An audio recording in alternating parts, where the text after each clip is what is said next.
మొక్కుకొని తీర్చకపోతే ఆ శ్రీవారు ఏం చేశారో తెలుసా? పూర్వం ఒకసారి అంబలాల్ అనే ఒక భక్తుడు బిజినెస్ లో వచ్చే 10% ఇస్తానని మొక్కుకున్నారు. అంటే స్వామివారి దయతో ఆ సంవత్సరం ₹1,00,00,000 లాభంగా వచ్చింది. అందులో 10 లక్షలు స్వామివారికి ఇవ్వాలనుకున్నాడు. ఇక తిరుమల వెళ్లి దర్శనం చేసుకుని 9 లక్షలు మాత్రమే హుండీలో వేసి బయటికి వచ్చాడు.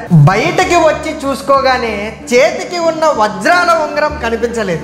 ఎవరైనా దొంగలించారేమో అని అక్కడ ఉన్న సెక్యూరిటీతో చెప్పాడు. అది అతనికి ఎంతో ఇష్టమైన ఉంగరం అని, ఎలా అయినా కావాలని ప్రాధేయపడితే తర్వాత రోజు హుండీ లెక్కించే ప్రాంతానికి తీసుకువెళ్ళారు. అక్కడ అతను వేసిన 9 లక్షల కట్టతో పాటు ఆ ఉంగరం ఉంది. అసలు ఏమైంది అని అక్కడ ఉన్న అధికారులు అడిగారు. అతను స్వామివారి వాటాలోంచి ₹1,00,000 తీసి ఆ ఉంగరం చేయించుకున్నానని, 1,00,000 తక్కువ వేశానని ఇప్పుడు అర్థమైంది.